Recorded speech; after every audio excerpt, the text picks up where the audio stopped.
في شركة سياحة أو شغال في شركة شحن وعايز توضح للناس اللي انت بتخدم دول معينة، أو اللي انت بتقدر تطلع مثلا رحلات من مصر لأي دولة في العالم، أو اللي انت بتشحن من مصر أو من أي دولة لأي دولة تانية في العالم، وعايز تعمل افكت بالشكل اللي هيظهر قدامك ده كأن طيارة طالعة من مصر مثلا، كأن انت بتشحن أو بتطلع رحلة. فخليك متابع الشورت للآخر، هقولك تعملها ازاي بطريقة بسيطة جدا من كانفا.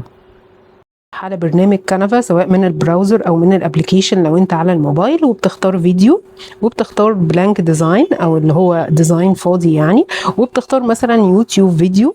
بتروح ناحية الابليكيشنز اللي هي تحت دي، وبتيجي دايس عليها وتكتب فوق ماب فيديو. بعدين بتيجي دايس عليها وبتبتدي بقى تكستمايز انت عايز الطياره شكلها ازاي الاول، عايز الديوريشن او المده قد ايه، فتختار مثلا 5 ثانيتين او 10 ثواني، فكل ما الشورت كان قصير كل ما يكون احسن. وبعدين بتيجي تختار شكل الطياره انت عايزها بالشكل ازاي، وبعدين بتختار البلد الاولانيه، وليكن احنا اخترنا مصر في الفيديو اللي احنا شفناه في الاول. فاحنا هنختار ايجيبت وهنشحن للجزائر زي ما احنا شايفين.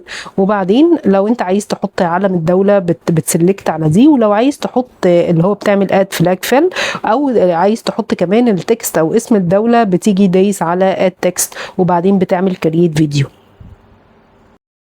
وبعد ما بتعمل جنريتنج للفيديو او اللي انت بتولد الفيديو، فبتيجي تعمل اد تو ديزاين، هيتضاف للشاشه اللي هي فيها مقاس الفيديو اللي انت كنت عامل له كاستمايزيشن من الاول، وهتبتدي تدرج على قد الفيديو، وهتبتدي تعمل بريفيو. لو احنا جينا اهو شغلنا الفيديو هتلاقي ان هو اهو بيفوكس على مصر، وكأن الطياره طالعه ورايحه للمكان اللي انت اخترته التاني. اتمنى يكون الفيديو عجبكم، ولو عجبكم ما تنسوش تعملوا شير وسبسكرايب.